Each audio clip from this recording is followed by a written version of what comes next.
નમસ્કાર દર્શક મિત્રો, હું પીનલ આપનું સ્વાગત કરું છું અમારા ખાસ કાર્યક્રમમાં કે જ્યાં આજે ખૂબ જ ખાસ વ્યક્તિની સાથે આપની મુલાકાત કરાવીશ. આજે વાત કરવાની છે સોની એન્ટરટેનમેન્ટની એક એવી સિરિયલ, એક એવા શોની કે જે એક મહિનાથી એવું કહી શકીએ કે લોકોની માટે હોટ ફેવરેટ એ શો બની ગયો છે. એમ તો આપણે ઘણી એવી સિરિયલ્સ જોઈએ છે, શોઝ જોઈએ છે કે જેમાં મહિલા સશક્તિકરણની વાતો હોય છે, કે જેમાં આપણે જોતા હોઈએ છીએ કે મહિલાઓ કેવી રીતે આજના સમયમાં આપણને આગળ આવતી જોવા મળી રહી છે. અને એમાં મહત્વનો મુદ્દો એ હોય છે કે જ્યારે પણ મહિલાઓ આગળ આવે ત્યારે કેટલા લોકો એવા છે કે જે એમનો સાથ આપે છે, કેટલા એવા લોકો છે કે જે કદાચ શરૂઆતમાં તો સાથ આપે છે, પણ જ્યારે એ જ મહિલાઓ એમનાથી આગળ નીકળી જાય છે ત્યારે કેટલા પુરુષો એવા હોય છે કે ત્યારે એમની પાછળ ઊભા રહે છે.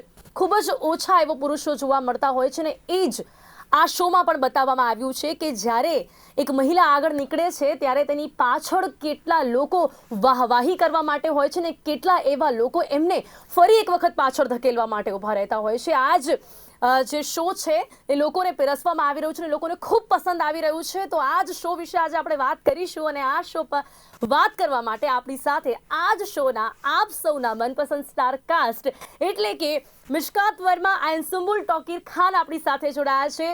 Welcome to the show. Thank you so much, very well done यार. Thank you so much. और मुझे लगता है कि मुझे ये बोलना चाहिए, Adhiraj Pradhan and Kavya Bansal is here. Hello sir. Thank you. तो सबसे पहले सुम्बुल जी, अभी जैसा कि मैंने शो के बारे में शायद गुजराती में बहुत कुछ बोला, आपने समझ गए. सुना ही समझ होगा. आया. लेकिन आपसे काफ़ी कुछ जानना चाहेंगे. लेकिन सबसे पहले इस शो की जो स्टोरी है काफ़ी ऐसा कह सकते हैं कि जो गर्ल्स हैं उन्हें इंस्पायर करती हुई देखने मिल रही है. हम ये कह सकते हैं कि एक बहुत ही सिंपल सी लड़की है जिसके बहुत ही एक्स्ट्राऑर्डिनरी ड्रीम है. सिंपल लाइफ में, नॉर्मल लाइफ में आप ये कितना देख रही हैं कि आजकल की जो लड़कियां हैं उनको जब उनके सपने पूरे करने होते हैं ना, तब खुद की तो हिम्मत चाहिए ही, लेकिन अपने आसपास के लोगों की कितनी हिम्मत और कितना साथ मिलता है. आई थिंक ज़रूरी नहीं है कि हर एक इंसान को सबका साथ मिले जब वो कोई भी सपना पूरा करना चाहे उसमें. तो पर मुझे ऐसा लगता है कि जो सबसे ज़्यादा इम्पोर्टेंट होता है ना, वो आपका खुद का विश्वास होता है आपके ऊपर. कि मान लीजिए अगर सिर्फ आपका एक सपना, आपको वो सपना पूरा करना है और आप पूरी मेहनत कर रहे हैं, अगर आप उसमें थोड़ा सा कुछ कर जाएंगे ना तो धीरे धीरे करके आपके साथ लोग आने लग जाते हैं. उनको लगता है कि हाँ ये कुछ कर सकती है या कर सकता है. जो मैंने अपनी लाइफ में होते हुए देखा है कि मुझे भी पहले बहुत मना किया गया, कि मेरे पापा को मना किया गया एक्चुअली कि इसको कहाँ लेके जा रहे हो, क्यों एक्टिंग करा रहे हो, लाइफ खराब हो जाएगी. बट जब धीरे धीरे सब काम होना चालू हो गया तो सब लोग ऐसे जुड़ के आ गए. Now everybody feels proud of us, me and my sister. And हम लोग कहीं भी जाए सब अपने घर पे बुलाते हैं, खाना खिलाने को मोहल्ले वालों को बुलाते हैं. सो आई थिंक कि सबसे ज़्यादा इम्पोर्टेंट खुद के ऊपर विश्वास होना है. तो ये तो बात हुई शुम्बुल की. अब हाँ बात जी. अगर हम काव्या की करें तो यहाँ कुछ उल्टा देखने मिल रहा है. हाँ. कि जो लोग साथ थे वो लोग भी साथ छोड़ रहे हैं, क्योंकि जब हम किसी से आगे निकल जाते हैं ना, तब कहीं ना कहीं हम लोगों के दुश्मन बन जाते हैं. क्या ऐसा कुछ देखने मिल रहा है इस शो में भी? जैसा कि आपने बताया कि जब हम आगे निकल जाते हैं तो काफ़ी लोग ऐसे होते हैं जो हमसे सामने से बात करने आते हैं, लेकिन जैसा कि इस शो में हम देख रहे हैं कि जब आप आगे निकल रही हैं तब आपके आजू बाजू के लोग वो कैसा बिहेव कर रहे हैं, तो ऐसा भी देखने मिलता है. हाँ हाँ, होता होगा ऐसा. मतलब ऐसी ये मैंने खुद पर्सनल लाइफ में नहीं किया है फेस, पर ऑफ कोर्स ऐसा होता होगा जैसा काव्या के साथ हुआ है. उसका फियांसे, क्योंकि वो उसने चॉइस भी रख दी थी. ऐसा नहीं कि वो सीधा छोड़ के गया था, क्योंकि वो यूपीएससी क्लियर नहीं करवाया तो उसका ये था कि या तो फिर अभी मैं भी नहीं कर पाया तो तुम भी छोड़ दो, या तो शादी कर लो या तो आइस बन जाओ. अभी काव्या ने ऑफ कोर्स एक बचपन का सपना है उसका जो उसे अपनी फैमिली के लिए करना है, वो ऐसे छोड़ तो नहीं सकती है.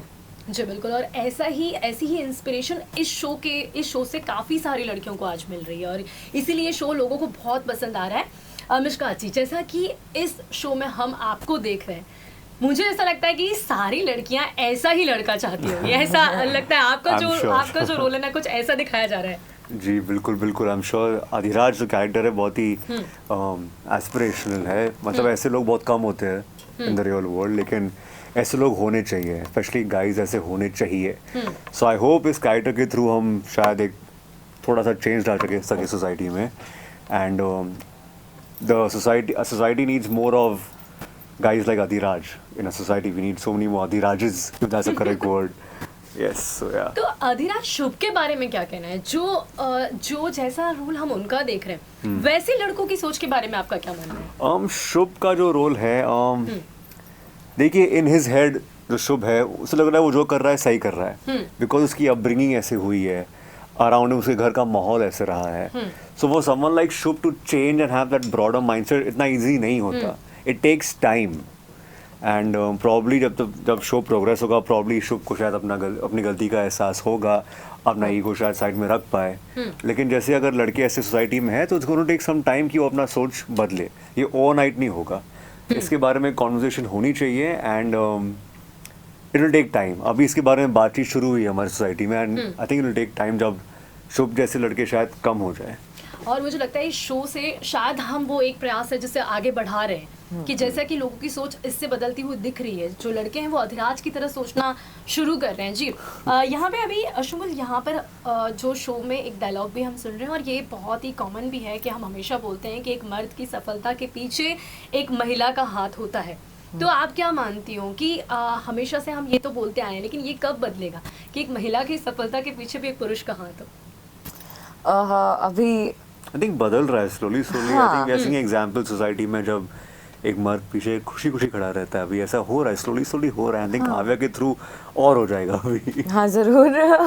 होप तो यही है काव्या के थ्रू हो जाए तो, क्योंकि आई थिंक कि अभी जो भी जैसे प्रॉब्लम, जैसे शुभ वाला भी जो बात बोली वो और ये जो भी बात कर रहे हैं, ये दोनों चीज़ें ऐसी हैं ना जो पहले तो बहुत ज़्यादा होती थी पर अब शायद धीरे धीरे कम हो रही हैं.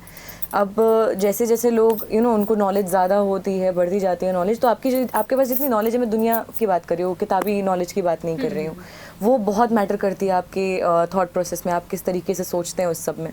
एंड जिस तरीके से मैं बड़ी हुई हूँ, मैंने अपने पापा को देखा है मेरे पीछे हमेशा खड़े हुए, हमेशा मुझे सपोर्ट करते हुए. सो मैंने आज तक अपनी लाइफ में ऐसा कुछ फेस नहीं किया and I feel very lucky for that. And I think कि ये चीज़ें जो है ना ये धीरे धीरे ख़त्म होंगी, पर शायद अगर लोग काव्या को पसंद करें, काव्या देखें, तो थोड़ा और जल्दी ख़त्म हो जाए. जी बिल्कुल, और ऐसा होते दिख रहा है हमें. शुभ, इसके अलावा अगर हम शो की शूट टाइमिंग की बात करें कि आप दोनों के अलावा भी हम ये भी देख रहे हैं कि जहाँ आप ये कोर्स करने जा रही है, अदर कैरेक्टर्स भी इसमें देखने को मिल रहे हैं, तो काफ़ी एंटरटेनिंग हो रहा है शूट टाइमिंग पे भी आपको. हाँ, काफ़ी यंग माहौल है सेट पे. आई थिंक सभी हमारे सेट पे बहुत ही सब अच्छे लोग हैं, पॉजिटिव लोग हैं, from our director to our DOP, सब लोग जो को एक्टर्स है हमारे, कोई भी नेगेटिविटी नहीं है हमारे सेट पे अब तक, टचवुड. एंड जो भी हमारे एक्टर्स है, हेमंत हो, क्षितिज हो, निकिता हो, कृतिका हो एंड जो बाकी आए एस्पिरेंट्स है शो में, सभी बहुत ही सपोर्टिव है, बहुत ही पेशेंट है एंड बहुत ही हैप्पी गो लकी पीपल है. हाँ, एक्चुअली बहुत ज़रूरी होता है, आप जहाँ पे काम कर रहे हो वहाँ पे पॉजिटिव एनर्जी होना. हाँ, हैप्पी प्लेस हो, वो बहुत ही ज़रूरी हो जाता है. नहीं तो फिर सब लगेगा कहीं से टेंशन आ रही है ना, तो पूरे सेट का माहौल एकदम नीचे हो जाता है और फिर शायद किसी का काम करने का मन ना करे. बट टचवुड माशाल्लाह से अभी हम लोग बहुत अच्छे से और आप दोनों को देख के भी मुझे ये लग ही रहा है कि आपको ऑफ स्क्रीन भी काफ़ी मज़ा आता होगा. आपकी ऑफ स्क्रीन की जो बॉन्डिंग है उसके बारे में भी जानना चाहेंगे हम. जैसा कि मिशकात को देख रहे हैं, बहुत ही मतलब उनका जो कैरेक्टर है ना काफ़ी एंटरटेनिंग लग रहा है. वो रियल लाइफ में कैसे हैं वो भी आपसे जानना चाहेंगे. मिशकात एक्चुअली बहुत सिमिलर है. लेके सुन रहे हैं तो आप वो तारीफ एक्सपेक्ट कर रहे हैं. मिशकात एक्चुअली अधिराज से बहुत ज़्यादा सिमिलर है. हाँ. वो उन दोनों का ह्यूमर एकदम सेम है एंड दोनों बहुत फन लविंग है, बहुत मस्ती करता है ये. पर जब काम की बात आती है तो सिंसियर भी होता है. तो वो चीज़ मुझे बहुत अच्छी लगती है एक इंसान में कि हाँ, क्योंकि मुझे मस्ती करना ऑफ कोर्स बहुत पसंद है, पर जब सीन की बात आए तो इंसान फोकस करे थोड़ा, तो यानी इज़ लाइक दैट. तो मज़ा आता है फिर ऐसे लोग आसपास रहते हो तो. जी, तो अब now your turn. My turn. मेरी बारी झूठ बोलने की. हाँ, सुम्बुल आई थिंक हम लोग पहली बार शो के ऑडिशन पे ही मिले थे. हमने साथ में शो का ऑडिशन दिया था, फिर हमने और भी ऑडिशन दिए and I think day one से ही मतलब बहुत ही एफर्टलेस रहा हमारा जो भी केमिस्ट्री है शो में, and off camera and on camera. कभी कोई मेहनत नहीं करनी पड़ी. We got along very well. काफ़ी सिमिलर है. ये 15 नवंबर है, मैं 17 नवंबर हूँ, शायद इसलिए we get along, I don't know. And like I said बहुत ही एफर्टलेस रहा है and so far it's been really pleasant and having a really good time working with her. IAS बनने को लेकर के आप क्या सोचती हैं? क्योंकि इस शो में तो ये एक रोल है, लेकिन जब हम कोई रोल करते हैं ना तब हमेशा से वो जो रोल है ना उसकी जो थॉट प्रोसेस है ना वो कहीं ना कहीं रियल लाइफ में भी आती है. तो अगर आज के टाइम पे ऐसा कुछ करना है तो एक्चुअल में रियल लाइफ में कितने कॉम्प्रोमाइज़ करने पड़ते हैं? आई थिंक हाईएस्ट अगर बनने का मैंने अभी डिसाइड किया तो मुझे सब छोड़ना पड़ेगा। बहुत अलग, बिकॉज पहले हम ये शो के पहले मैं जानती थी कि हाँ आईएएस क्या होता है, यूपीएससी क्या होता है, ये जानती थी। पर जब पता चला स्टोरी के बारे में धीरे धीरे जब मैंने तो पढ़ा आपने है और इसमें रिसर्च किया? हाँ थोड़ा मैंने देखा काफ़ी, तो मुझे समझ आया कि अच्छा अभी मायने क्या है एक आईएएस ऑफिसर के, मुझे बाद में जाके पता चला। तो मैं थोड़ा ऐसे थी, oh my God, is like it is very difficult to UPSC exam clear करना, बहुत ज़्यादा मुश्किल है।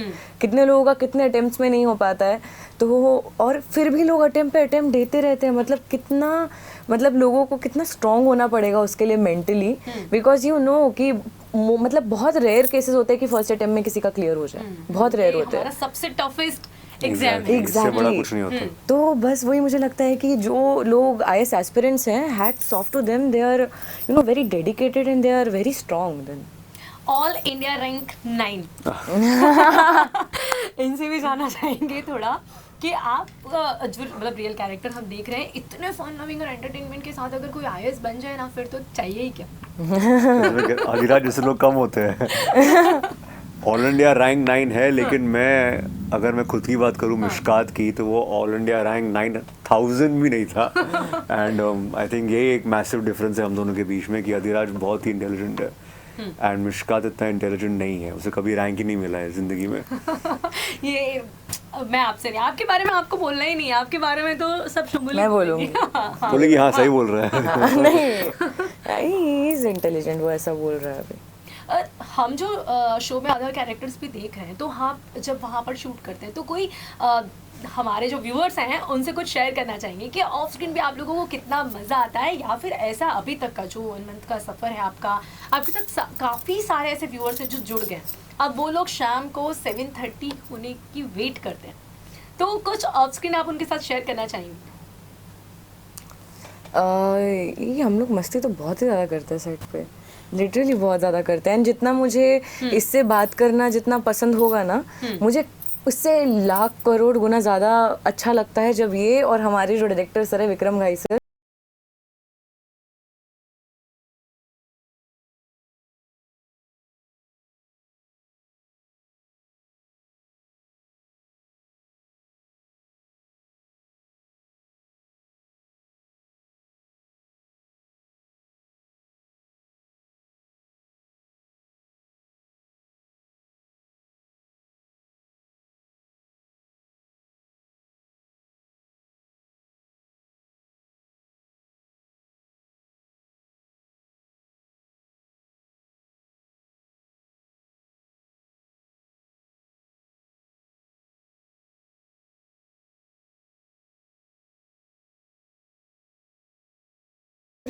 विक्रम और मिशकात जब बातें करते हैं, उनको सिर्फ देखो और सुनो। सिर्फ सुनो, देखो, एंजॉय करो। ये दोनों जो एंटरटेनमेंट देते हैं ना सेट पे, इन दोनों की केमिस्ट्री मुझे मेरी और उसकी छोड़ो, इन दोनों की केमिस्ट्री इतनी कमाल है। आपको ज़्यादा पसंद आती है? हाँ मतलब ये बहुत मस्ती करते हैं, दोनों का ह्यूमर एकदम सेम लेवल पे है, दोनों एकदम मस्ती करते हैं, साथ में चिढ़ाते हैं एक दूसरे को, and I really love their bond. मतलब टचवुड, बस मुझे बहुत मजा आता है। मैं बात करूंगी, मुझे देखना चाहता हूं ना, आप बोलो। आप ये खास केमिस्ट्री के बारे में कुछ बोलना चाहेंगे? आई थिंक डायरेक्टर बहुत ही अच्छे इंसान है एंड जो उन्होंने क्रिएट किया है इस शो को लेकर, आई थिंक बहुत कम डायरेक्टर कर सकते हैं। एंड ऑफ स्क्रीन भी लाइक जो कह रही है मम्मी जो केमिस्ट्री उनके साथ, आई थिंक वो ट्रांसलेट हो रही है very well on screen. On screen Vikram sir के सुबह आ रहे हैं, देखो केमिस्ट्री वहां पे बन रही है। यहाँ पे हम ना शो में मोस्टली अगर देखते हैं तो काव्या बहुत ही सीरियस होकर दिखती है, तो क्या जब जैसे ही कैमरा ऑफ होता है तो उनका मूड चेंज हो जाता है तुरंत? 360 डिग्री टर्न है।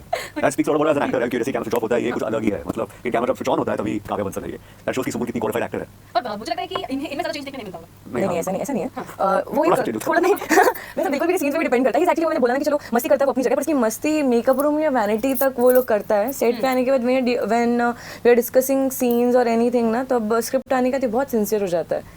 तो अभी वो अधिराज और मिशकात के बीच में एक और कोई कैरेक्टर है जो बहुत ज़्यादा सिंसियर है, वो किधर से आता है पता नहीं, बट ये बीच में आता है एंड देन फिर अधिराज होता है, फिर जब कट होता है और उस बीच में जब ये सीन लाइंस कर रहा है, उस बीच में मैं उसको कुछ भी बोलूँ, मैं इसका सर में तवा मार दूँ, ये सुनेगा नहीं। ऐसा है लिटरली, मैं ऐसे से करके, हाँ ही इज, एंड बहुत अच्छी बात है। ओके शुक्र, यहाँ पर हम जो स्टोरी में देख रहे हैं कि जैसा कि इसमें बताया कि पेरेंट्स को अगर कुछ हम जब देखते हैं ना अपने चाइल्डहुड में, तो पेरेंट्स को जो कुछ भी सहन करना पड़ता है, या फिर इसमें जो दिखाया है कि बिकॉज ऑफ कॉन्टैक्ट्स जो कुछ भी आपकी फैमिली में हुआ, उस स्क्रिप्ट को, उस स्टोरी को आप कैसे कनेक्ट, मतलब कहते हैं ना कि जब स्टोरी स्क्रिप्ट आपके पास आई होगी तब वो कहते हैं ना कि एक टच होता है, ये काफ़ी लोगों को ये बहुत पसंद आया है। उसके बारे में क्या कहना चाहेंगे कि जब कोई भी बचपन में किसी भी पेरेंट्स के साथ ऐसा कुछ हुआ होता है तब हम हमेशा वो सपना देखते हैं कि हम आगे जाके इसमें कुछ चेंज ला सकें, तो वही काव्या करने का प्रयत्न कर रही है। हाँ जी, डेफिनेटली वो उसके बचपन का सपना है कि जो प्रॉब्लम्स उसकी फैमिली ने फेस की है, उस दर्द से वो उस वक्त काव्या अपनी फैमिली को नहीं बचा पाई, पर शायद वो जब एक बार आईएएस ऑफिसर बन जाएगी तो वो कई फैमिलीज़ को बचा पाएगी उस दर्द को फेस करने से जिनके कोई हेल्प नहीं करता है। And I think it is very true, ये मैंने खुद देखा है। तो ये काव्या का सपना यही है। एक बहुत ही इमोशनल पार्ट भी हमने देखा, जैसा कि इस शो में हमने देखा कि जैसा वो मेडिकल कॉलेज में जो सीन दिखाया वो शो हमने देखा। उसके बाद आप मतलब आपकी जो लाइफ यहाँ पर हमने देखा कि उस टाइम पे आप इतनी ज़्यादा नर्वस हो जाती हैं कि आपको पता नहीं चलता, और वो लटकने वाला सीन उसके बारे में क्या, क्योंकि ऑन स्क्रीन तो वो बहुत ही सीरियस सीन है, हाँ। लेकिन जब आप यहाँ पर हैं तो उसके बारे में भी कुछ जानना चाहेंगे। Okay will start. So actually हमने वो सीन, सिर्फ लटकने वाला पार्ट, वो सीन बहुत बड़ा था, बट जो लटकने वाला पार्ट था वो बहुत ज़्यादा लंबा रहता है, बहुत इसलिए तो मैंने ढूंढ के वो scene हमें 2 दिन लगे वो रखा था शूट कि करने इसके में, बारे में तो पूछना है। उस दिन बारिश शुरू हो गई क्योंकि उस मुंबई दिन में। बारिश शुरू हो गई, हम फिल्म सिटी में शूट कर रहे थे एंड हमें लगा कि बारिश रुकेगी, और हम लोग ऐसा था कि वो एक्चुअली थोड़ा हाइट पे था जहाँ पे हमें शूट करना था, जहाँ से मैं लटक रही थी। एंड तो जैसे ही बारिश रुकी, जब तक हम ऊपर पहुंचे बारिश हो गई, फिर वापस नीचे जब आए। आप लटक रहे हैं तब बारिश हुई थी। हाँ जी। Okay. तो हम बारिश में शूट कर नहीं सकते थे, तो हमने कैसे कैसे करके समझ आ गया कि अच्छा अब बारिश नहीं रुकने वाली है। 2 घंटे तक हम लोग वहीं पे लोकेशन के नीचे ऐसे लोकेशन को देखते हुए खड़े रहे। सीरियसली सारे लोग छाते के नीचे खड़े, एक छाते के नीचे 4 लोग, सब ऐसे खड़े देख रहे कुछ होगा, कुछ नहीं हुआ। फिर हमने दोबारा फिर शेड्यूल लगा, फिर हम दोबारा गए शूट करने के लिए, तब हमने वापस से सीन तो करना आप चालू भी थे किया। वहाँ? हाँ, जब मैं पहली बार वहाँ पहुंचा तो मैं जाते ही बचा था बात ही चल उससे। गया। मैं गया वहाँ पे और मैं बोला कितना ही खराब होगा, मैं गया और डायरेक्ट दोनों पैरों के बीच में ऐसा लग गया मुझे। थैंकफुली ज़्यादा कोई प्रॉब्लम नहीं हुई मुझे एंड सब ठीक है, लेकिन हाँ ऐसा हुआ था। एंड उसके बाद I had to be very careful. Yeah. Kavya की जान बचानी थी मुझे और मैंने सक्सेसफुली बचा ली। ये फिर तो भी जो सीन हम यहाँ इतना सीरियस देख रहे हैं, उसके पीछे कितनी फनी स्टोरी है वो हम यहाँ देख सकते हैं। टेलीविजन में जो भी सीरियस सीन्स है, इमोशनल सीन्स है, रोमांटिक सीन्स है, कभी उसका उनके पीछे एक मेकिंग, फनी स्टोरी तो होती ही है। अगर आप उनका मेकिंग देखोगे ना, आप बोलोगे ये क्या है, मतलब इतना फनी। हाँ, इनफैक्ट वो ये तो इसने अपना पार्ट बताया कि थोड़ा सा स्लिप हो गया था वहीं पे, जहाँ पे जैसे ये यहाँ पे था, मैं इधर एक डाल पे लटकी हुई थी एंड मेरे पैर के नीचे एक स्टूल था ताकि मुझे सपोर्ट मिले। अब अच्छा, और yes. सीन के लिए ताकि वो लगे कि हाँ वो रियल में लटकी हुई है, तो मैं पैर थोड़ा थोड़ा ऊपर कर रही थी और अपने उस पे अपने हाथ पे लटकी हुई थी। पर वो सीन करते करते मेरा पैर गलती से स्टूल पे लगा, स्टूल पलटी मार गया, मेरे पैर के नीचे जमीन गायब हो गई और मैं लटकी रह गई वहाँ पे। मतलब सही में लटक गई आप? हाँ, सच्ची लटक गई और पूरी मिट्टी गीली थी, ना गॉट स्कैर्ड कि अभी क्या करूँ, बट मैं सेफली नीचे आ गई। पर वो बहुत फनी चीजें होती है। हाँ, मतलब वही ना कि हम इतना काफी सारे सीरियस सीन देखते हैं, उसके पीछे कितना कुछ फनी होता है। अभी ये आप गुजरात आए हैं, सुबह गुजरात में आके गुजराती खाना या खाया या नहीं वो बता दीजिए। हाँ जी, और क्या गुजराती आपको पसंद है? मुझे गुजराती लैंग्वेज नहीं, गुजराती खाना। गुजराती खाना मुझे फाफड़ा पसंद है, बहुत पसंद है। I love khakra also. I love khakra, मतलब मैं मुंबई में भी बहुत खाती हूँ। और एक शो मैं करी थी जहाँ पे मेरे सारे मतलब एक शो था 2017 में किया था, तब हमारे सेट पे 95% गुजरातीज थे, लिटरली 95% गुजरातीज। सो सब लोग आते थे ना, तो उनके घर से खाना आता था, तो उनकी दाल भी अलग टाइप की होती है, थोड़ी सी मीठी मीठी दाल होती है यहाँ पर। इतनी यमी दाल। आपको पसंद है वो? अरे मुझे बहुत बहुत पसंद है, तो वही सब खाती रहती थी। अभी भी मैंने अभी खाया ना, फाफड़ा खाया मैंने। आपको फाफड़ा पसंद है गुजराती में? हाँ जी, बहुत पसंद। ओके, तो आपको क्या पसंद है? थेपला। थेपला, हाँ थेपला अच्छा लगता आपने है। खाया या नहीं है? सुबह से इतना हैक्टिक शेड्यूल है कि आपने ये गुजराती खाना ही नहीं खाया? अनफॉर्चुनेटली तो टाइम नहीं मिला हमें खाने के लिए गुजराती खाना, थोड़ा बहुत खाने में, लेकिन थेपला तो मैं एक टाइम पे 100 खा सकता हूँ। इतना इजी है खाना, उससे इतना पतला होता है, इतना सब एक बाइट में खत्म इतना हो जाता इजी है खाना। मतलब दूसरा जब khakhra is also easy. I love Yeah, khakhra. thepla is so tasty and just melts. Yeah. Yeah, definitely. तो Thepla, I love आपने thepla. आप जब मतलब शूटिंग में होते हैं वहां पर होते हैं तब कभी वहां पे कुछ गुजराती खाया है आपने? हाँ हाँ हम मंगाते रहते हैं वहाँ पे फाफड़ा और जलेबी मंगाते हैं, पास में मिलता है. हाँ, कितना मतलब मतलब आप लोगों को गुजराती खाना तो बहुत पसंद है। बिल्कुल अच्छा, बिल्कुल. गुजरात में ना आपको शायद पता ही होगा नवरात्रि आ रही है, तो गरबा पसंद है आपको? अब मुझे तो बहुत पसंद है. मैं पहले जब स्कूल में थी मैं तब जाती थी अपनी फ्रेंड्स के साथ पूरे 9 दिनों के लिए रोज रात को. अभी तो बहुत टाइम हो गया, वो लास्ट टाइम हो था जब मैं गई थी. तो आपने गरबे खेले हुए हैं? हाँ जी. गरबे आते हैं? क्या बात है, गुजराती सुन रहे होंगे ना कि शुम्बुल को यानी उनकी काव्या को गरबे आते हैं, बड़े खुश हो जाएंगे यार. डांडिया देख भी नहीं आती सकते है. आपको, लेकिन वो खुश जरूर हो गए होंगे कि हाँ आपको भी गरबे आते हैं. अब जानना चाहेंगे आपके बारे में मिशकात, क्या आपको गरबे आते हैं? जरा भी नहीं. अच्छा, ये बिल्कुल भी मैंने आज तक खेला नहीं है. मैंने सिर्फ सुना है इसके बारे में. मेरे फ्रेंड्स जो गुजराती है जाते हैं हर साल, मुझे पूछते हैं आने के लिए, लेकिन मैं कभी जाता नहीं हूँ. लेकिन आई थिंक इस साल मैं खेलूंगा. I break my rules and dandiya garba मुझे डेफिनेटली ट्राई करना है, खेलना है. तो मैं जरूर. डांडिया में लेकर जा रही हूँ यहाँ से. आज मुझे गिराना नहीं है, आपको पहले सीख लेना पड़ेगा. क्यों गिराने में तो मजा, ये- इसको ही गिराऊंगा. तो मजा आप आएगा ना ना. पहले सुमुल से सीख लीजिएगा, आप इनको सिखा दीजिए, क्योंकि आप गुजरात आए हैं तो आप ये मुझसे नवरात्रि नहीं का मजा सीख भी लेके ही पाएगा. जाइए. ये मुझसे नहीं सीख पाएगा बिल्कुल भी. ये ट्राई कर लूंगा. ट्राई कीजिए. ट्राई करूंगा. Promise. अच्छा, आपने गरबे देखे हैं नवरात्रि? Of course आपने गरबे देखा है. देखे Of course, yeah. तो आपको देखना पसंद आता है? आपको आपने काफी अलग अलग गरबे होते हैं, रास गरबा. आप भी नवरात्रि जब शुरू होगी ना यहाँ पे, तो यहाँ पर लोग रात से लेके सुबह तक गरबे करते हैं. बॉम्बे में गुजराती भी ऐसा बहुत होता पसंद है. बॉम्बे में भी ऐसे, मुंबई में ऐसा ही होता है. आई थिंक जो गुजराती मुंबई में भी बहुत सारे हैं. एंड गरबा वहाँ पे बहुत नवरात्रि बड़ा. बहुत बड़े स्टेज पे मनाया जाता है and goes on all night. And लोग तो मतलब नेक्स्ट लेवल मजा करते हैं मुंबई में तो भी. शुभल, आपका क्या है प्लान? आप बताओ, आप गुजरात में आएंगे गरबे खेलने के लिए? मैं तो ज़रूर आना चाहूँगी. अभी प्लान तो नहीं पता है, पर मैं अभी, क्योंकि मुझे बहुत टाइम हो गया, पर मुझे एनर्जी इतनी पसंद आती है ना. वो देख के आप अगर दूर से देख भी रहे हो ना तो भी आपको ऐसा लगता है कि यार बस कूद जाओ. डांस आता है नहीं आता है, गरबा आता है नहीं आता है, वैसे मन करता है कि बस जाओ वहाँ पे, उनके कौन सा साथ गाना enjoy तो करो. सुनती है आजकल बहुत? मैं खलासी सुनती हूँ बहुत. अ, खलासी कोक स्टूडियो का आया अभी ओके, गुजराती सॉन्ग. क्या बात है, मतलब गुजराती फील, नवरात्रि का फील आप ले रहे हो? रोज हाँ. हमारे वैनिटी वैन में ये गाना बजता है. अरे यार, तो बस बस वहीं पे आप सिखा दो, वो गाना बजाते बजाते आप इनको सिखा दो, फिर आप आओ यहाँ पे नवरात्रि में गरबे करने के लिए. लोग आपका शो देखेंगे 7:30 को, और उसके बाद आपके वहाँ आके 9 बजे आपके साथ गरबे भी खेलेंगे. Why not. Why not? Kavya, एक जज्बा एक जुनून, ठीक हाँ है. तो जी. आप ये जो जज्बा और ये जुनून है, आगे इस सीरियल में आप नहीं बता पाएंगे कि शो कहाँ जा रहा है, लेकिन फिर भी यही जज्बा यही जुनून हमेशा देखने मिलेगा इस शो में. लोग इसके साथ ऐसे ही कनेक्ट रहेंगे. क्या कहना चाहेंगे आपके व्यूअर्स को? मैं ये कहूँगी ये जो पूरी कहानी है, ये एक सिंपल सी लड़की जो जिसने लाइफ में बहुत प्रॉब्लम्स देखी हैं और उसने एक चीज़ ठानी है कि मुझे IAS ऑफिसर बनना है और मुझे उन लोगों की प्रॉब्लम्स को ख़त्म करना है. तो उसका जुनून और जज्बा वो दोनों वही है. तो मुझे नहीं लगता है कि कभी भी काव्या कमज़ोर पड़ेगी. हाँ, हर एक इंसान के वीक पॉइंट्स आते हैं, कुछ जगह पीछे हटना पड़ता है. इसका मतलब ये नहीं कि वो आगे नहीं बढ़ेंगे दोबारा. बट आई थिंक कि काव्या जिस टाइप की लड़की है, जितनी स्ट्रॉन्ग वो लड़की है, वो उसका जज्बा और जुनून हमेशा वैसा ही रहेगा. आप क्या कहना चाहेंगे? जैसा कि हम अधिराज को देख रहे हैं, ऐसे ही हमेशा से वो काव्या को सपोर्ट करते रहेंगे? होपफुली. वो जानने के लिए देखते रहिए, ऐसा हाँ, मत वो वैसा ही बोलो. रहे. एंड आई थिंक काव्य को किसी की सपोर्ट की जरूरत नहीं है.